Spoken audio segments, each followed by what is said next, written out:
ವೀಕ್ಷಕರ ನಮಸ್ಕಾರ. ಬಿಜೆಪಿಯ ರಾಷ್ಟ್ರೀಯ ಅಧ್ಯಕ್ಷರು ಯಾರಾಗ್ತಾರೆ ಎಂಬ ಪ್ರಶ್ನೆ ಇದೆಯಲ್ಲ, ತುಂಬಾ ದಿನಗಳಿಂದ ಕಾಡ್ತಿತ್ತು. ಅದರಲ್ಲೂ ತುಂಬಾನೇ ಕುತೂಹಲ ಹುಟ್ಟಿಸಿತ್ತು.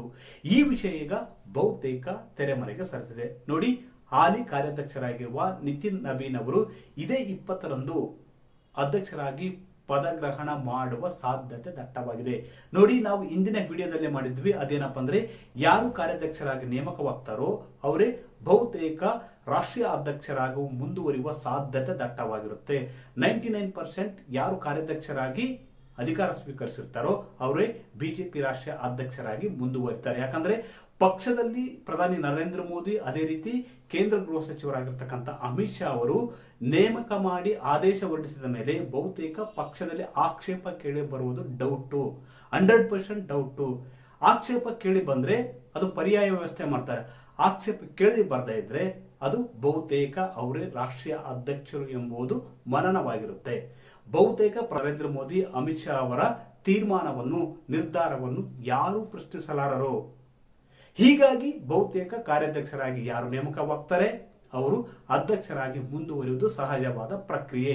ಹಾಲಿ ಅಧ್ಯಕ್ಷರಾಗಿರುವ JP ನಡ್ಡಾ ಅವರು ಕೂಡ ಕಾರ್ಯಾಧ್ಯಕ್ಷರಾಗಿ ನೇಮಕಗೊಂಡಿದ್ರು. ಬಳಿಕ ರಾಷ್ಟ್ರೀಯ ಅಧ್ಯಕ್ಷರಾಗಿ ಕಾರ್ಯವನ್ನು ನಿರ್ವಹಿಸಿದ್ರು.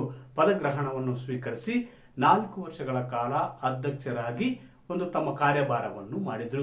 ಈಗ ನಿತಿನ್ ನಬೀನ್ ಅವರು ಬಿಜೆಪಿಯ ರಾಷ್ಟ್ರೀಯ ಅಧ್ಯಕ್ಷರಾಗಿ ಅಧಿಕೃತವಾಗಿ ಪದಗ್ರಹಣ ಮಾಡುವುದು ಬಹುತೇಕ ಖಚಿತವಾಗಿದೆ. ಇಲ್ಲೊಂದು ಪ್ರಶ್ನೆ ಇದೆ, ಇಲ್ಲೊಂದು ಕುತೂಹಲದ ಪ್ರಶ್ನೆ ಇದೆ.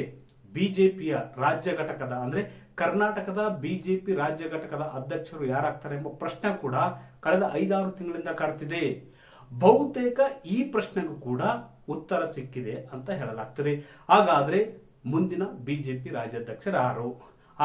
ವೀಕ್ಷಕರ ನೋಡಿ, BY ವಿಜಯೇಂದ್ರ ಅವರು ಪದಗ್ರಹಣ ಮಾಡಿದಾಗಿನಿಂದ, ಅಧಿಕಾರ ಸ್ವೀಕಾರ ಮಾಡಿದಾಗಿನಿಂದ ಒಂದು ಬಣ ವಿಜಯೇಂದ್ರ ಅವರನ್ನು ಬದಲಾವಣೆ ಮಾಡಬೇಕು, ಅವರ ನಾಯಕತ್ವವನ್ನು ಒಪ್ಪಿಕೊಳ್ಳುವುದಿಲ್ಲ ಅಂತ ಕಳೆದ 2 ವರ್ಷಗಳಿಂದ ದೂರು ಮೇಲೆ ದೂರು, ದೆಹಲಿಗೆ ಹೋದ್ರೂ ದೂರು ಕೊಟ್ಟರು, ದೆಹಲಿಗೆ ಹೋದ್ರು ದೂರು ಕೊಟ್ಟರು. ಆದ್ರೆ ಇದ್ಯಾವುದಕ್ಕೂ ಕೂಡ ಹೈಕಮಾಂಡ್ ನಾಯಕರು ಪ್ರಾಧಾನ್ಯತೆ, ಆದ್ಯತೆ, ಪ್ರಾಮುಖ್ಯತೆ ಕೂಡ ಕೊಟ್ಟಿಲ್ಲ. ರೆಬಲ್ಸ್ ಟೀಮ್ ನ ನಾಯಕರಿಗೆ ಹೈಕಮಾಂಡ್ ನಾಯಕರು ಇವರು ಎಷ್ಟೇ ದೂರು ಕೊಟ್ಟರು ಕೂಡ ಪ್ರಾಧಾನ್ಯತೆ, ಆದ್ಯತೆ, ಕಿಮ್ಮತ್ತು, ಪ್ರಾಮುಖ್ಯತೆ ಕೂಡ ಕೊಟ್ಟಿಲ್ಲ.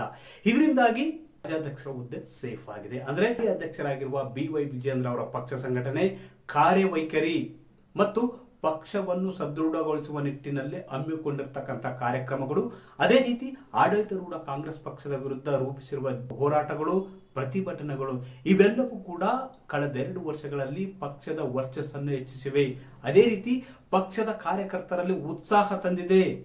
ಪಕ್ಷದ ವರ್ಚಸ್ಸು ಹೆಚ್ಚಾಗುವುದರ ಜೊತೆಗೆ ಹಾಲಿ ಅಧ್ಯಕ್ಷರಾಗಿರುವ BY ವಿಜಯೇಂದ್ರ ಅವರ ವರ್ಚಸ್ಸು ಕೂಡ ಹೆಚ್ಚಾಗಿದೆ. ಇದರಿಂದಾಗಿ ಬಿಜೆಪಿಯ ಹೈಕಮಾಂಡ್ ನಾಯಕರು ಬಹುತೇಕ ಹಾಲಿ ಅಧ್ಯಕ್ಷರ ಬದಲಾವಣೆಗೆ ನಿರ್ಧಾರ ಮಾಡಿಲ್ಲ.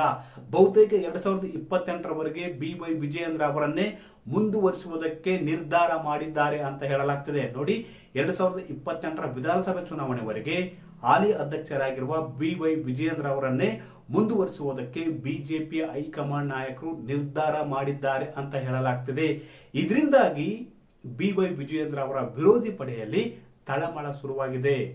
ನೋಡಿ, ಕಳೆದ 2 ವರ್ಷಗಳಿಂದ ಅಧ್ಯಕ್ಷರನ್ನು ಬದಲಾಯಿಸಬೇಕು ಅಂತ ಪಟ್ಟು ಹಿಡಿದಿತ್ತು ಒಂದು ತಂಡ. ಒಂದ್ ಕಡೆ ತಟಸ್ಥರ ಬಣ, ಮತ್ತೊಂದ್ ಕಡೆ ರೆಬಲ್ಸ್ ಟೀಮ್, ಎಲ್ಲರೂ ಸೇರಿ ಅಧ್ಯಕ್ಷರನ್ನು ಬದಲಾಯಿಸಬೇಕು, ವಿಜಯೇಂದ್ರ ಅವರನ್ನು ಯಾವುದೇ ಕಾರಣಕ್ಕೂ ಅಧ್ಯಕ್ಷ ಸ್ಥಾನದಲ್ಲಿ ಮುಂದುವರಿದಕ್ಕೆ ಬಿಡಬಾರ್ದು ಅಂತ ದೆಹಲಿ ಪ್ರವಾಸ ಮಾಡ್ತಿದ್ರು. ಪದೇ ಪದೇ ದೆಹಲಿ ಪ್ರವಾಸ ಮಾಡಿ ದೂರು ದುಮ್ಮಾನುಗಳನ್ನು ಕೊಡ್ತಿದ್ರು. ಆದ್ರೆ ಹೈಕಮಾಂಡ್ ನಾಯಕರು ಮಾತ್ರ ಇದ್ಯಾವುದಕ್ಕೂ ಆದ್ಯತೆ ಕೊಟ್ಟಿಲ್ಲ. ಹೀಗಾಗಿ ವಿಜಯೇಂದ್ರ ಅವರೇ 2028ರ ವಿಧಾನಸಭೆ ಚುನಾವಣೆವರೆಗೆ ಮುಂದುವರಿಯುವುದು ಖಚಿತವಾಗಿದೆ ಅಂತ ಹೇಳಲಾಗ್ತದೆ. ಇದರಿಂದಾಗಿ ವಿರೋಧಿಗಳು ಈಗ ಕೈ ಇಸಿಕೊಳ್ಳುವಂತಾಗಿದೆ. ನೋಡಿ, ಅಧ್ಯಕ್ಷರನ್ನು ಬದಲಾಯಿಸಬೇಕು ಅಂತ ಕೆಲವರು ಹೇಳ್ತಿದ್ರೆ, ಇವರ ನಾಯಕತ್ವವನ್ನು ನಾವು ಒಪ್ಕೊಳ್ಳೋದಿಲ್ಲ, ಇವರು ಇನ್ನೂ ಕಿರಿಯರಿದ್ದಾರೆ ಅಂತ ಇನ್ನು ಕೆಲವರು ಹೇಳ್ತಾ ಇದ್ರು. ಇನ್ನು ಕೆಲವರು ಬಾಯಿಗೆ ಬಂದಂಗೆ ಮಾತಾಡುವವರು ಇದ್ದಾರೆ. ಆದ್ರೆ ಇದ್ಯಾವುದಕ್ಕೂ ಕೂಡ ಪಕ್ಷದ ನಾಯಕರು, ಪಕ್ಷದ ಪ್ರಮುಖರು ಆದ್ಯತೆ ಕೊಡದೇ ಇರುವುದರಿಂದ ವಿಜಯೇಂದ್ರ ಅವರು ಮುಂದುವರಿಯುವುದು ಬಹುತೇಕ ಪಕ್ಕ ಆಗಿದೆ.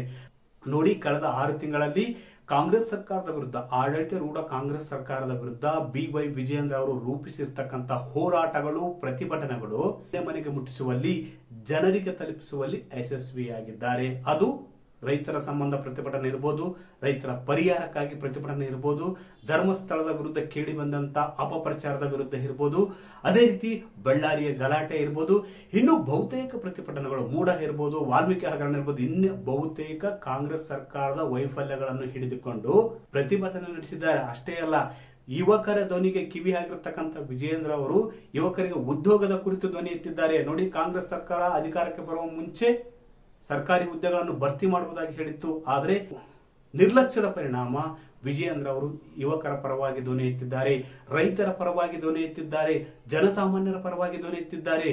ಹೀಗಾಗಿ ಆಡಳಿತಾರೂಢ ಕಾಂಗ್ರೆಸ್ ಪಕ್ಷಕ್ಕೆ ಮುಜುಗರ ಕೂಡ ಉಂಟಾಗಿದೆ. ಅದೇ ರೀತಿ ವಿಜಯೇಂದ್ರ ಅವರ ಕಾರ್ಯವೈಖರಿ ಪಕ್ಷದಲ್ಲಿನ ನಾಯಕರಿಗೂ ಕೂಡ ಇರುಸು ಮುರುಸು ತಂದಿದೆ. ಬಹುತೇಕ ಅವರಿಗೂ ಖಚಿತವೇ ಆಗಿತ್ತು. ಯಾವಾಗ ಪದೇ ಪದೇ ದೂರು ಕೊಟ್ಟರು ಹೈಕಮಾಂಡ್ ಕಿವಿಗೆ ಹಾಕಿಕೊಳ್ಳಲಿಲ್ವೋ ಆವಾಗಲೇ ಅವರಿಗೆ ಅರ್ಥವಾಗಿತ್ತು ವಿಜಯೇಂದ್ರ ಅವರನ್ನು ಬದಲಿಸುವುದು ಸಾಧ್ಯ ಇಲ್ಲ ಅಂತ. ಆದ್ರೆ ಈಗ ಬಹುತೇಕ ವಿಜಯೇಂದ್ರ ಅವರು ಮುಂದುವರಿಕೆ ಸ್ಪಷ್ಟವಾಗಿದೆ. 20ರಂದು ರಾಷ್ಟ್ರೀಯ ಅಧ್ಯಕ್ಷರಾಗಿ ನಿತಿನ್ ನವೀನ್ ಅವರು ಪದಗ್ರಹಣ ಸ್ವೀಕಾರ ಮಾಡಲಿದ್ದು, ಬಳಿಕ ವಿಜಯೇಂದ್ರ ಅವರ ಘೋಷಣೆ ಆಗುವ ಸಾಧ್ಯತೆ ಹೆಚ್ಚಿದೆ. ವೀಕ್ಷಕರಿಗೆ ಈ ಮಾಹಿತಿ ಇಷ್ಟವಾದಲ್ಲಿ ವಿಡಿಯೋ ಶೇರ್ ಮಾಡಿ, ಲೈಕ್ ಮಾಡಿ, ಕಮೆಂಟ್ ಮಾಡಿ.